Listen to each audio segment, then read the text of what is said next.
자, 여러분 안녕하세요. 네, 만나서 반갑습니다. 오랜만에 온 친구들도 있는 것 같고 처음 온 친구들도 있는 것 같네. 조금 전에 강호진 선생님께서 너무 좋은 말씀 많이 해주셨고 그 다음에 선생님께서 학교별 분석도 다 해주시고 하셨잖아요. 그래서 저는 접근 방법을 여러분들하고 진짜 실질적으로 지금 고민하는 부분을 조금 더 이야기하면서 그 다음에 앞으로 여러분들이 어떤 식으로 수험생활 해가야 되는지 그 얘기를 좀 해보도록 할 거고요. 그리고 이제 다른 과목보다 문법에 대해서 조금 이야기하도록 하겠습니다. 자, 시작할게요. 지금 시기에 반드시 해야 되는 세 가지 있어요. 여러분들이 지금까지 어떻게 공부를 하셨던 상관없이 지금 반드시 해야 되는 게 시간 관리, 그 다음에 성적 관리, 마지막이 멘탈 관리. 이 3박자를 맞춰주셔야 합니다. 처음에 이제 편입을 시작했을 때 여러분들 모두는 정말 잘해보고자 시작을 했는데 막상 하다 보니까 어려움도 많이 따르고 어쩌저쩌 해서 지금까지 잘 버텨오셨어요. 지금까지 여러분들이 쌓아놓은 공든탑을 한순간에 무너뜨리지 않으려면 지금부터가 정말 시작이라는 생각으로 최선을 다해 주셔야 합니다. 그래서 제가 오늘 말씀드리는 건 제가 10년이라는 시간 동안 편입을 강의하고 학생들과 상담을 하면서 지금 시기에 많이 나오는 고민들 그리고 지금 시기에 어떻게 공부하면 좋은지에 대해서 이야기해 보도록 할 거예요. 첫 번째 시간 관리입니다. 여러분 루틴이라고 들어보셨어요? 운동선수들이 운동 경기를 하기 전에 자기만의 루틴이 있다고 하죠. 수험생에게 가장 필요한 건 루틴입니다. 여러분 지금 딱 책상에 앉았을 때 잘 들어요. 뭘 공부해야 되지? 라고 생각하는 순간 이미 틀린 거예요. 여러분들은 자신이 만들어온 스케줄 안에서 기계처럼 움직여야 하거든요. 예를 들자면 아침에 눈을 떠요. 그러면 빠르게 씻고 나갈 준비를 하겠죠. 학원에 오시는 친구들은. 그러면 학원에 도착하는 순간부터 하루의 공부 루틴이 시작돼야 합니다. 그래서 루틴을 만들 때 제일 중요한 게 기상시간과 취침시간이에요. 여러분, 수능을 잘 본 친구들 있죠? 만점자들도 있고 상위권 서울대 학생들 있잖아요. 이게 인터뷰를 해보면 다 하는 얘기가 뭘까요? 잠을 잘 잔다. 그리고 여러분 일어나는 기상시간을 잘 맞추셔야 돼요. 예를 들어서 우리가 시험을 거의 10시에서 1시 사이에 보잖아요. 그래서 여러분들의 머리는 그 시간에 가장 많이 돌게끔 정리를 해 주셔야 되고요. 가능하면 분단이 적어도 1시간 단위로 쪼개서 생활을 해야 합니다. 여러분 지금 공부를 열심히 하거나 이제 루틴이 형성된 친구들은 거의 한 20분에서 30분 단위로 쪼개서 생활을 합니다.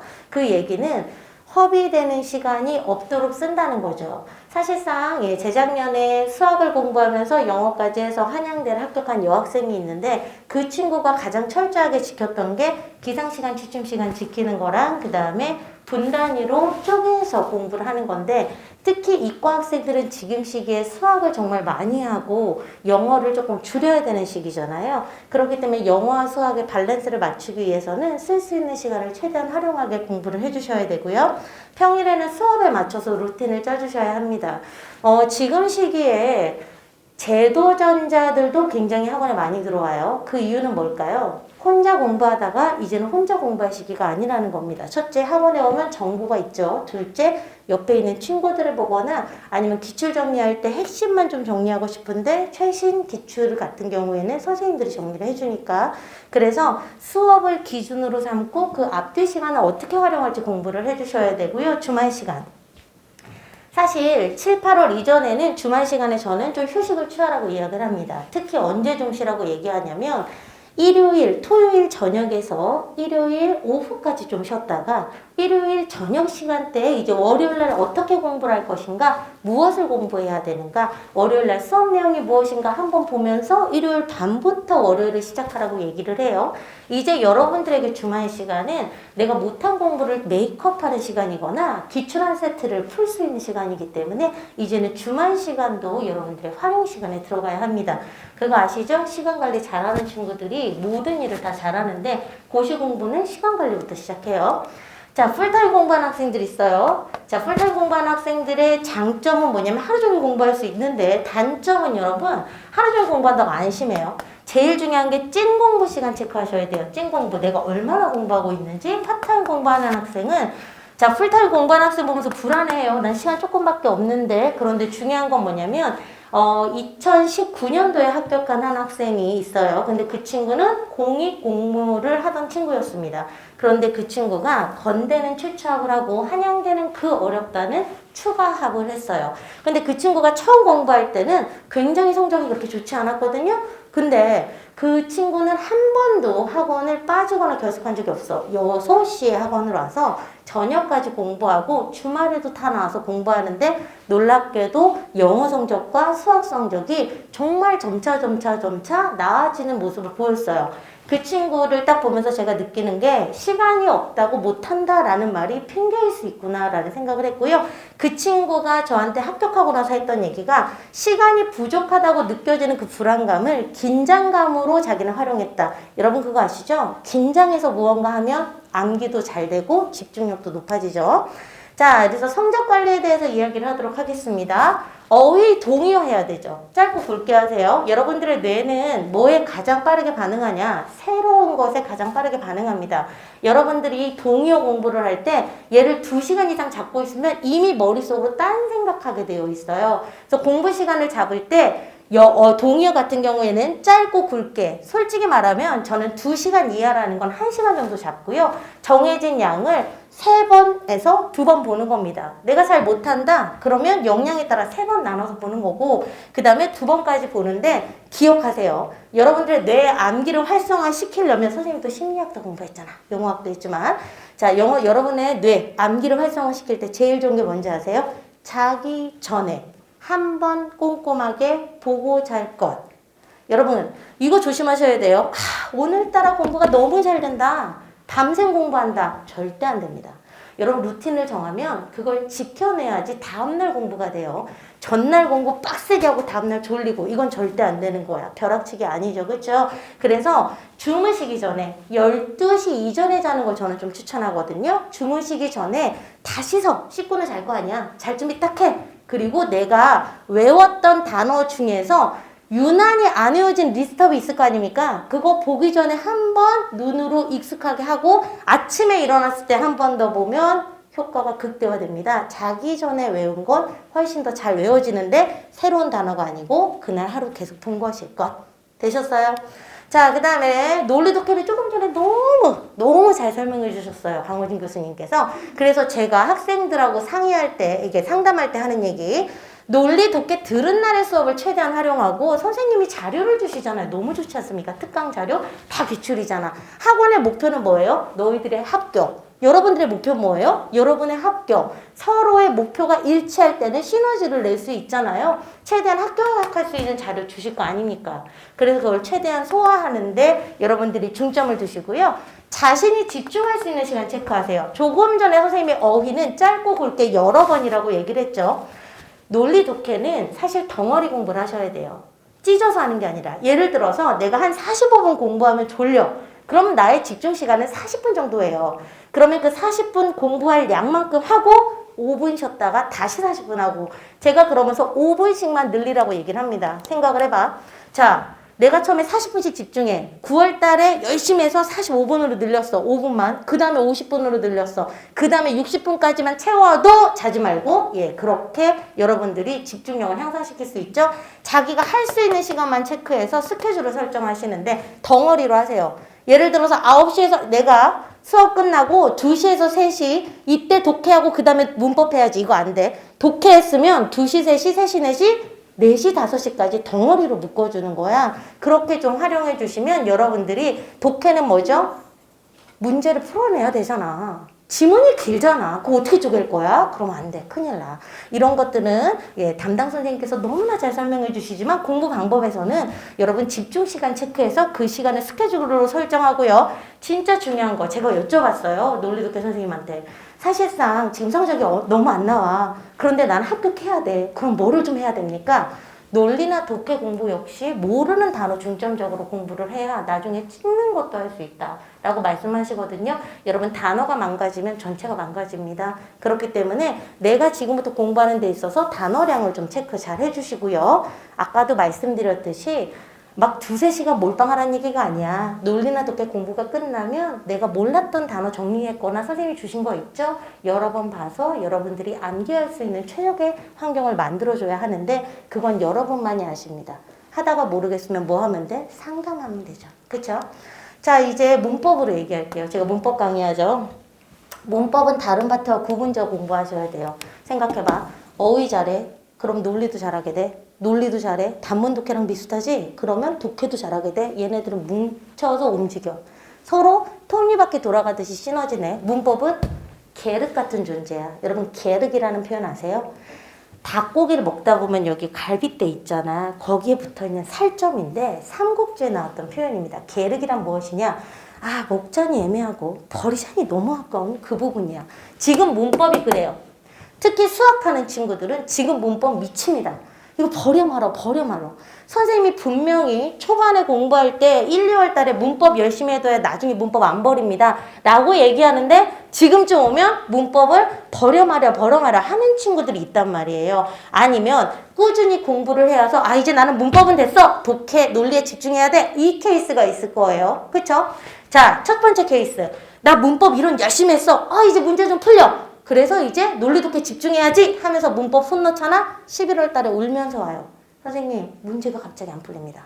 기억이 하나도 나지 않아요. 문법은요, 독해 논리랑 방향이 다른 이유가 문법을 체계적으로 분석을 해야 돼. 그리고 얘를 세그먼트 단위로 봐야 돼. 세그먼트가 뭐죠? 부분 봐야 돼요. 그리고 관련 이론을 대입해야 돼요. 그쵸? 자, 그래서 여러분들이 그게 뭐가 중요한지 알아야 되고 문제 접근 방법을 기억해야 되니까 진짜 나는 다 됐어. 나 문법 모르겠어 하시는 분들은 수업만이라도 집중하시면 됩니다. 대신 수업 시간에 선생님이 가르쳐 준 거를 소화하려고 노력하는데 그날 배운 거 이론은 그날 정리해야 돼. 그 이론 정리한 거에 대해서는 여러분 수업 시간에 막 이론 열심히 정리하는 게 아니라 포인트별 이론을 알려주잖아. 그럼 그 포인트는 일주일 내내 조금씩 매일 보는 거예요. 책 읽듯이 익숙하게 이렇게 복습을 해주는데 정리한 포인트 이론은 매일 한 번씩 꼭 봐요. 수업 시간이 들은 날, 수업이 들은 날은 정리를 좀 해야 되기 때문에 시간이 좀 걸리겠죠. 그럼 그 다음 날부터 30분이라도 매일 읽어보는 거야. 익숙하게 되도록 모르면 질문하고 기출 위주의 공부하셔야 돼요. 여러분 사실상 문법이라는 건 모든 과목 마찬가지지만 지금 와서 내가 이론부터 다시 해야지 9월 달에 제일 많이 하는 얘기가 뭔지 알아? 선생님 제가 문제를 풀다 보니 이론이 부족한 걸 깨달았습니다. 그래서 제가 드리는 말씀인데 이론책 한번 제가 돌릴까요? 라고 얘기해요. 그럼 제가 뭐라고 하느냐? 그 돌리는 걸 차라리 쟁반 돌리듯이 손가락으로 묘기하는 거 있죠. 이거 돌리는 건 오히려 할 수 있어도 이론 처음부터 끝까지 보는 건 진짜 말아먹는 일이다. 절대 그렇게 하지 마라 라고 얘기하는 게 이론만 봐서는 절대 문제 풀 수 없어요. 생각을 해봐. 여러분 운전면허 이론 시험 있죠. 그거 본다 해서 운전 잘합니까? 절대 안 그렇죠. 도로주행도 하고 연습도 하다 보면 익숙해지는 거죠. 문법은 익숙해지는 거기 때문에 수업 시간에 가르쳐준 내용을 바탕으로 포인트 이론 정리 간략하게 한 거 매일 보면서 기출 위주로 공부를 하는데 이론 포인트를 확인하는 연습과 종합문제 연습을 함께 해야 돼요. 학원 교재는 종합문제로 이루어져 있고 이론 포인트 확인 연습은 이번에 해커스에서 너무 좋은 책이 나왔더라고. 기출문법 930제. 사실 저도 고민했어요. 어떻게 해서 이 두 가지를 잡고 갈까? 하나는 선생님이 자료를 주는 거고 두 번째는 학원 교재를 이용하는 건데 자료를 주지 않아도 되는 문제가 이미 930개 기출로 있고 여기에 관련된 포인트 정리만 내가 해주면 되겠구나. 그래서 선생님 정리한 이론 포인트 제가 어떻게 정리하나요? 수업을 다니면 선생님이 해주죠. 수업 시간에 정리한 거 여러 번 보란 얘기야. 제가 또 정리유입니다. 예, 정리 되게 잘해요. 자, 중요한 거 하루 몰빵 금지. 이론 몰빵하지 마세요. 공부를 하다가 내가 유난히 못하는 포인트가 있어. 그럼 그거 언제 공부한다? 문법? 그날 하는 게 아니라 주말에 이론을 조금 공부를 하는 거죠. 정 안 되면 저한테 와서 어디부터 어디까지 공부하는 게 좋은지 상의를 하시면 됩니다. 무슨 얘기인지 아시겠죠? 자, 그 다음에 봐봐. 문법은 출제 유형이 있어요. 유형에 따른 기출 연습을 하셔야 되는데 문법 문제는 많이 나오면 10문제 이상 나오죠. 적게 나오면 3문제 나옵니다. 안 나오는 학교 있어요. 경희대, 인하대 안 나왔어요. 인하대는 매번 안 나오고요. 경희대는 요번에 항상 토익 보다가 요번에 문법으로 문제로 바꿨죠. 그쵸? 시험 보는 걸로. 근데 문법이 안 나왔어. 앞으로 어떻게 될지 몰라. 자, 그런데 문제 출제 유형이 밑줄 오를 찾기, 빈칸 완성형, 정비문 찾기 이렇게 되어 있는데 빈칸 완성형에 이렇게 많은 학교가 써 있는 거는 나머지 학교는 나오지 않는다는 얘기예요. 그래서 빈칸 완성은 가천대, 가톨릭, 단국대, 덕성여대 뭐 이렇게 나오는데 가톨릭대는 유일하게 빈칸 완성만 내요. 광운대는 유일하게 정비문 찾기만 냅니다. 그리고 여러분들이 좀 집중해야 되는 게 밑줄 오를 찾기인데 가톨릭, 광운대 빼고는 다 나와요. 사실상 정비문 찾기 유형은 많은 친구들이 어렵다고 얘기를 하는데 광운대가 요즘 정비문 찾기만 내고 그 다음에 한국외대는 한 2문제 정도 내고 국민대는 나왔다 안 나왔다 하는데 작년에 시험 본 친구가 오전엔 안 나왔다?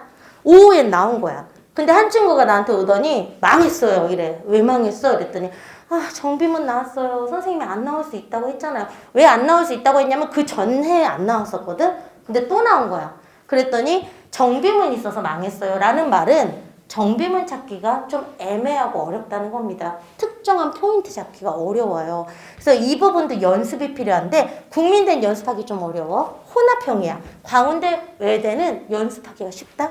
하나 포인트 딱 잡아내잖아. 나머지 문제가 같은 포인트야. 너네가 제일 잘하는 거 있잖아. 이거 동사 문제예요 라고 주면 거의 다 맞추죠. 종합 문제 그냥 딱 던져주는 것보다 이거 포인트 동사야. 그럼 너네 다 동사만 보고 관련된 거 찾아낼 수 있지? 그렇게 연습할 수 있는 게 얘네 둘이다. 놀랍게도 난이도 뭐가 제일 높아? 이 셋 중에 광운대. 그 다음에 한국외대. 더 웃긴 거. 광운대랑 한국외대랑 문제가 겹치는 경우가 있어요. 왠지 알아? 교재가 같더라. 학부에서 쓰는. 그 영어학과에서 쓰는 신텍스 교재 있거든. 같더라고요. 예, 그래서 저도 예문 쫙 찾아보다가 이거 학부에서 쓰는 건데 하고 봤더니 그 교재가 똑같아. 선생님은 이거 2개 문제는 사실상 제일 마지막에 정리하라고 합니다. 갈 학생들만. 됐죠? 자, 그런데 절대 놓쳐서는 안 되는 게 얘네 둘인데요. 둘 중에 난이도는 사실상 얘가 더 낫다고 생각합니다. 얘는 보기속어법으로 밑줄오를 찾기는 여러분 각각의 밑줄을 포인트로 잡아서 문제를 풀어야 돼. 너네 문법 문제 못 푸는 이유가 뭔지 알아? 딱 보면서 주어 찾고 동사 찾고 쭉 가. 그리고 뭘 봤더라? 그럼 다시 가. 이래서 그래요. 포인트를 정확히 잡아서 풀어주면 문제를 쉽게 풀 수가 있습니다. 수업 시간에 저는 그거 가르쳐 드릴 건데요. 연습을 조금 더 하고 싶다 하시는 분들을 위해서 CPR 특강을 제가 올려놨어요. 그래서 여러분들 중에 나는 시간도 너무 없고 문법은 포기 직전이고 이거 어떻게 하면 좋아? 괴롭다. 그러면 생각해봐. 문법 문제 다 맞으려고 하지 마. 남들 맞는 거 정도는 맞아야 될 거 아닙니까? 특히 수학하시는 분들은 문법은 거의 포인트예요. 독해 풀어서 맞출 거 시간 모자르는데 문법으로 포인트 잡으면 되는 거고 사실 미안하지만 인문계 학생들에게 문법은 버릴 수 없는 부분입니다. 특히나 가천대 여기는 간호학과 가시는 친구들이 정말 많이 가요. 여기 가고 싶어 하시거든요. 가천대 간호학과.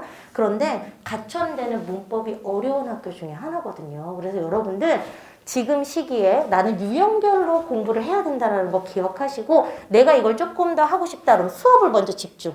수업 시간 외에도 내가 좀 더 연습하고 싶다 그러면 특강이 있으니까 특강도 한번 찾아서 확인해 보실 것. 무슨 말인지 아시겠죠? 자, 문법 공부 시 주의사항 알려드릴게요. 제발 이론을 몰라서 문제를 못 푼다는 생각 좀 버려요. 여러분 이론 백날해도 몰라요. 여러분들이 이론을 몰라서 못 푸는 게 아니라 문제 접근을 할 줄 모르고 그 문제에 맞춰서 이론을 리마인드 할 줄 몰라서 그래요. 이론은 또 들으면 또 같은 얘기를 아는 것처럼 느껴지지만 문제에 녹여낼 수가 없잖아. 그래서 수업을 통해서 문제 접근 방법을 배우셔야 돼요. 빈칸 문제는 어떻게 접근하고 밑줄 문제 어떻게 접근하고 이거. 자, 중요한 거 2가지. 정답 포인트. 이론 관련을 확인해야 돼요. 자, 문제풀이 할 때 2가지 기억해라. 첫 번째. 나는 왜 정답을 못 찾았을까? 2번째, 나는 왜 오답을 정답으로 인지했을까? 내가 오답을 정답으로 자꾸 인지하잖아? 그거 습관돼요. 여러분 성공의 DNA도 있지만 실패의 DNA도 있거든요. 잘못된 거 계속 습관되면 시험장 가서 똑같이 나도 모르게 습관으로 갑니다. 그래서 내가 정답 포인트를 찾게 되면 그게 왜 정답인지와 오답 포인트, 내가 본인이 정답이라고 생각했으나 틀렸어. 그럼 왜 틀렸는지 확인해야 돼. 무슨 얘기인지 알겠죠? 이 2가지는 반드시 확인하시고 양치기 하지 말 것. 가장 많이 실수하는 게 시간 안에 문제 많이 푸는 거 연습하시는데요. 그렇게 하시는 친구들은 그냥 틀린 거 계속 가요. 그리고 이렇게 돼. 문제 풀 때 대충 찍어. 그리고 해설지 보면 이거 아는 내용이네 이래. 근데 똑같은 문제 또 주면 또 틀려. 그래서 지금 시기에는 뭐가 중요하느냐. 하루에 5문제를 풀더라도 그 5문제에 대한 포인트를 정확히 기억하는 거. 여러분 그거 아세요? 문법이랑 엄청 많이 배우죠. 나오는 건 정해져 있습니다. 진짜 정해져 있어요. 그 나오는 애들만 제대로 공부하셔도 됩니다. 되셨죠? 꾸준히 조금씩이 중요해요. 하루에 3문제씩 꾸준히 푸는 친구가 일주일에 30문제 한 번 푸는 친구보다 훨씬 더 효과를 냅니다. 왜냐면 한 문제당 2개 이상의 포인트는 가지고 있기 때문에. 이해하셨어요? 자, 보자. 멘탈 관리 이제 마무리입니다. 시계 보면서 빨리 가잖아. 자, 멘탈 관리 진짜 중요해요. 자, 봅시다. 지나간 시간들의 후회는 절대 하지 마세요. 9월부터 이런 생각 제일 많이 합니다. 아, 내가 좀 더 일찍 열심히 할 걸. 아, 내가 좀 더 일찍 시작할 걸. 절대 되돌릴 수 없어. 되돌릴 수 있으면 우리 고등학교 가야지. 고등학교부터 다시 시작하면 되니까. 그쵸? 안 되는 거 여러분도 아실 거예요. 멘탈 관리 중에 첫 번째는 지나간 시간에 대한 후회입니다. 과거에 대한 후회를 하는 건 음식을 버린 쓰레기통 있죠. 그거 뒤지는 거랑 똑같아요. 절대 먹을 수도 없고 되돌릴 수도 없는 걸 내가 후회하게 되거든. 절대 이건 하지 마세요. 자, 두 번째, 목표 확실히 설정하세요. 지금 막연하면 안 돼요. 내가 가고 싶은 학교, 갈 수 있는 학교를 선정을 하세요. 편입의 특징이 뭔지 알아? 여러분, 수능은 오늘 딱 내가 만약에 9월 달에 모의고사를 봤어. 이 성적 크게 못 바꿔요. 등급 못 바꿔요. 근데 편입은 되게 웃긴 게 학교에 따라서 유형이 다르고 학교에 따라서 난이도가 다르고 이상하게 나랑 맞는 학교가 있단 말이야. 그러므로 일단 학교를 정하고 그 학교의 유형을 파악해서 맞춰서 공부하는 게 좋아요. 만약에 내가 세종대 가고 싶어. 예를 들어 세종대 문법 문제 30문제 나와요. 그럼 문법 무시하면 돼요, 안 돼요? 안 되죠. 이런 식이야. 내가 성균관대를 가고 싶어요. 문법 문제 4개 나와요. 그럼 어떻게 해야 돼? 다 맞춘다라기보다 남들 맞는 거를 좀 우선적으로 맞추되 성균관대 진짜 가고 싶으면 독해 논리 신경 써야 되겠죠. 무슨 얘기인지 아시겠죠? 그래서 가고 싶은 학교 확실히 정하셔야 돼요. 하나 정하라는 게 아니야. 예, 아셨죠? 건강관리 잘할 거. 여러분 아프면 공부 못합니다. 아시죠? 그렇죠? 예. 자, 너무 과하게 스케줄 세우지 말고 과유불급. 스케줄 세우라고 그러니까 이렇게 세워. 1시부터 몇 시까지 뭐, 2시부터 몇 시까지 뭐 이런 식으로 세우는데 스케줄 세우는 방법 알려드릴게요. 오늘부터 일주일을 살아보세요. 살면서 내가 공부를 뭘 하는지 내가 몇 시부터 몇 시까지 공부하는지 체크하세요. 저는 상담하고 싶다는 친구들에게 무조건 스케줄표 하나 주면서 너 일주일 동안 어떻게 사는지 체크해봐. 6시부터 12시까지 적어줍니다. 그럼 그 친구들 와서 상담할 때 진짜 많이 느끼는 게 뭔지 알아? 선생님 저 공부 몇 시간 안 하네요? 이거예요. 생각보다 내가 하루 종일 공부한다고 해도 집중하는 시간이 적다라는 거예요. 그래서 스케줄을 제대로 세우고 싶다, 루틴을 세우고 싶다. 지금부터 일주일 동안 내가 어떻게 사는지 먼저 보세요. 그리고 거기에서 내가 허비하고 있는 시간을 여러분들이 잘 정리하셔서 세우시면 됩니다. 그게 힘들다? 제가 도와드릴 테니까 저한테 문의하셔도 돼요. 자, 그래 볼게요. 공부 고민이 생기면 친구랑 상담하지 마. 제일 나쁜 게 뭐냐면 둘이 똑같아. 근데 둘이 같이 손을 잡고 나락으로 빠지고 있어. 아무도 여러분들 친구도 합격자가 아니에요. 오히려 합격한 선배한테 얘기를 듣는 건 괜찮은데 친구 옆에서 공부하는 친구랑 같이 하면 같이 말아먹는 거예요. 이럴 때는 정말 다른 사람도 아닌 담임 선생님이나 과목 선생님이랑 상담하세요. 아셨죠? 자, 스스로 끊임없이 의심하며 괴롭히지 마세요. 멘탈 관리의 핵심이에요. 멘탈 관리의 핵심. 자, 여러분들은 공부를 하면서 계속 모의고사 봅니다. 그러면 뭐가 나오죠? 성적이 나와요. 여러분들의 성적이 50점이면 내가 50점인 사람이 돼버린단 말이야. 그렇게 하지 마시고 나는 할 수 있다. 라는 생각으로 자기 자신 의심하지 마. 의심하면 어쩔 건데 당장 관둘 거야? 아니잖아요. 그래서 나는 할 수 있다. 할 수 있는 사람이다. 오늘의 나부터 다르게 정리하시고 여러분들이 새로 나가시면 되는 거예요. 모의고사 성적이 좌절하지 말 것. 이거 누차 얘기하지만 아까 내가 얘기한 한양대 학생 있죠? 수학하고 영어에서 같이 갔던 한양대 학생. 그 학생은 처음에 시험 본 게 40점대야. 네. 그런데 시간이 지나면서 천천히 50, 60점대로 올렸어. 그쵸? 그런데 한양대 1차 합했죠. 수학이 물론 있었어. 모의고사 성적 잘 나오면 좋죠. 하지만 모의고사 성적이 모든 학교, 그 수십 개 되는 학교를 다 반영할 수가 없습니다. 그러므로 여러분들은 모의고사 성적을 봤을 때 이렇게 하면 돼. 아, 내가 이거 시험장 가기 전에 틀려서 너무 다행이다. 이거 시험장 가서 틀렸으면 되돌릴 수 없는데 시험장 가기 전에 틀렸기 때문에 나는 이거 시험장 가서 틀리지 말아야지. 많이 틀릴수록 행복하다 이렇게 가. 진짜로 안 그러면 어쩔 거야. 맨날 틀리고 막 우울해하고 난 죽어야 돼 이래야 돼? 아니잖아. 그치? 하루 루틴 충실히 해내는 성취감 느끼며 잠드는 게 제일 좋습니다. 여러분 그거 아시죠? 성공의 DNA가 있대요. 오늘 하루 성공하면 내일 하루 성공하고 이런 식으로 조금 쌓아가면 내 자신에 대한 자존감이 높아진대요. 여러분들이 편입을 할 때 정말 이거 상담할 때 많이 말씀하세요. 죽고 싶어요. 이렇게 얘기하는데 깜짝 놀라겠는 게 행복하려고 편입하는 거야. 그쵸? 우울해요. 아, 행복하려고 편입하는 거야. 우울할 수는 있지. 자, 여러분들은 이 세상에 정말 존재할 만한 가치가 있는 사람들인데 단지 내가 조금 더 인생을 낫게 살기 위해서 편입하고 싶은 거야. 그 도전부터가 너무나 대단하지 않습니까? 그런 내 자신을 조금 더 사랑해주면서 자신감을 가지고 공부하세요. 자존심 세우지 마. 옆에 있는 친구랑 비교하지 마. 어제보다 나은 오늘, 그리고 어제 내가 결심했던 거 지켜낸 오늘, 이렇게 살아가시다 보면 여러분들 충분히 합격하실 수 있습니다. 지금 강우진 선생님께서 앞에서 학교별에 대한 얘기 자세히 해주셨고, 그 다음에 저는 여러분들하고 좀 약간 현실적인 얘기를 하고 싶었어요. 저도 사실은 편입을 했고, 그 다음에 편입한 학생들을 계속 지켜봐 왔고, 지금 시기에 찾아와서 우는 친구들도 상당히 많습니다. 하지만 제일 중요한 거 잊지 마셔야 될 게 자기 자신과의 싸움입니다. 여러분, 누구도 해줄 수 없는 일입니다. 여러분만이 할 수가 있잖아요. 꾸준히 최선을 다하셔서 내가 반드시 합격하고 싶다라는 생각 하나만으로 잘 버텨내셨으면 좋겠습니다. 지금 짧은 시간에 빠르게 이야기했지만 끝나고 질문 있으시면 저한테 와서 같이 이야기하셔도 좋아요. 자, 오늘 여기까지 하도록 하겠습니다. 여러분 끝까지 최선 다해서 합격하세요. 수고하셨습니다.